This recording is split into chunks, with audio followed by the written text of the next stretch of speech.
Some years ago I wrote a large book on culture and classical music and architecture. It covered 900 years, and although it was a large task, it was fascinating because it gave an overview. At the end, what one realized was not only was the history rich texture, but that the important designs and the important themes reoccurred. Whenever something significant was wanted, people reverted to that which was comfortable, that which was understood. Even at the end of last century, where they were fundraising for the individual railways, the railway stations of the time were built like palaces, simply because that way they looked substantial and would persuade investors to put money in. We need our design signals. And this is the case too with the automotive industry. And nobody, absolutely nobody, is better than Pininfarina and the combination with Ferrari when it comes to picking and using the themes. Beside me, I have two absolute classics. One has borrowed from the other, and both represent the same high standard. Let's look.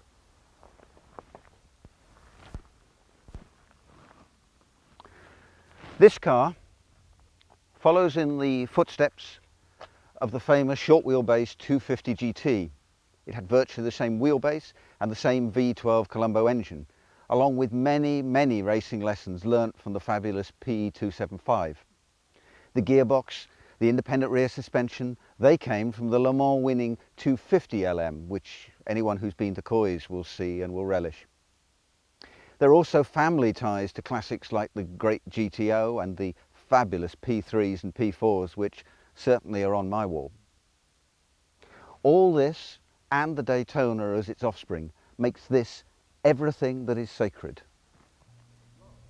With the new E-Type on the market and the upstart Lamborghinis threatening Ferrari, it was critical that they shone with their new car. Ferrari's answer was at the 1965 Paris show with this V12 engine, which was opened up from 3 to 3.3 litres, and the Pininfarina design, which is this 275. It had all the classic looks. It had the drooped nose, it had the hunched good looks here, it was the wraparound window, it had the cut spoiler, and above all, it had this wonderful, powerful, tolerant engine, which in its initial form was 290 brake horse at about 7,500 revs. The standard car used 3 twin choke Webers, and there was an option of 6 smaller ones.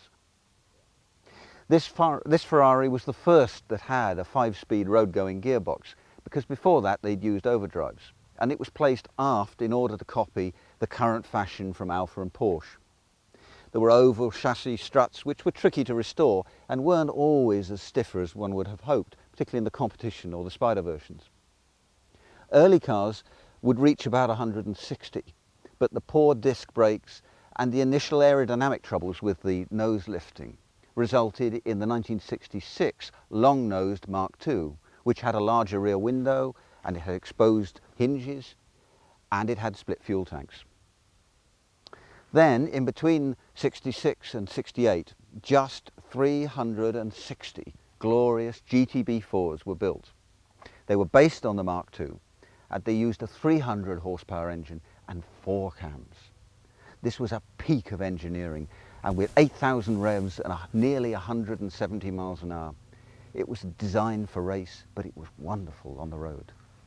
Needless to say, inside a classic like this, you have all the period features. You have plenty of chrome, plenty of leather, plenty of period feel. It is truly a pure driving machine. Even the name GTB is GT for Grand Touring and Berlinetta for the body. The 275, as was Ferrari's wont, was actually the size of each cylinder capacity, and the 4, of course, was the 4 cams. This same wooden steering wheel was used on the race cars. There was nothing different. The steering is wonderfully light, it's responsive. You can throw it around and it tells you exactly what it's doing.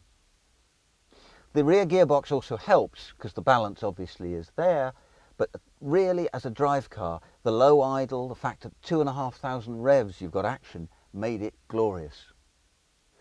The gears are tricky. They're on the other side, it's one of those gates. However, it is a sustained rhythm if you can get it. They're close ratios, and the instant shutdown with these 4 cams means that if you get it wrong, it doesn't feel at all sweet. If you get it right, you feel the most wonderful driver on the roads.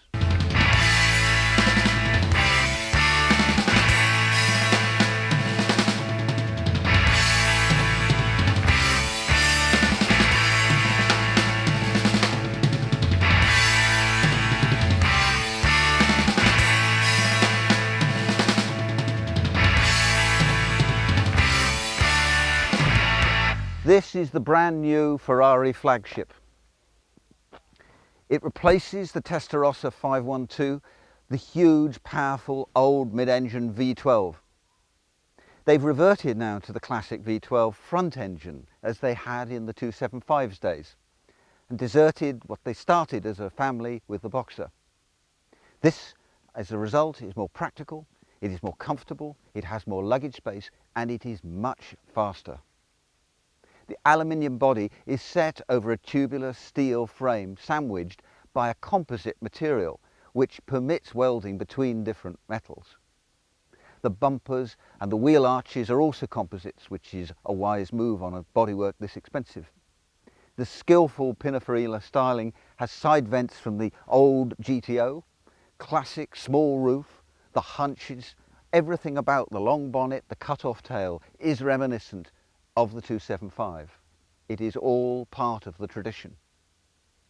It is taller and more practical as a body. The styling is rather more modern than the Testarossa was, but little things like the windows that drop and then go up, just as they do on some of the modern saloons, ensure a tight seal and a quieter machinery.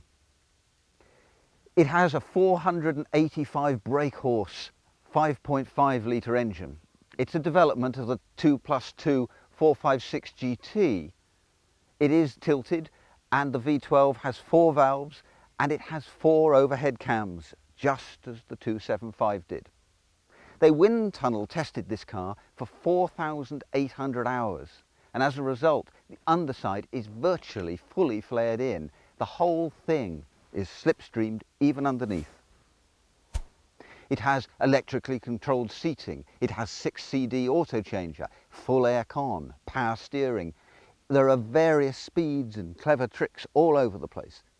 The seating, everything about it is comfort, but it's very, very fast. This car will do 200 miles an hour, and it will do it in a delightful way. You won't know the speeds you're doing, you just know you are driving the Ferrari flagship. The interior, as you would expect, is beautifully trimmed. There is luggage space, complete with luggage straps behind you. There is the classic Ferrari open gate. But underneath it all, there is a sense of confidence. There are huge, huge brakes that are ventilated and drilled and won't fade on you. There is a suspension that can be flicked from sports to regular roadwork so that whatever speed you're doing, you feel safe. It is a well-balanced car. It is everything you'd expect at the top end. It is, of course, the 550 Maranello.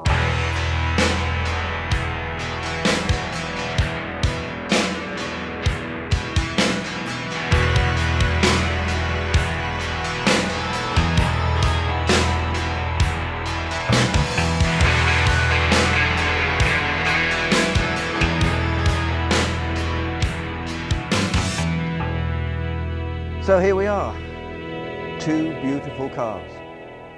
On the one side we have the period classic V12, and on the other we have the brand new modern front engine V12. I don't know which one, they're just works of art. I think maybe I'll just watch.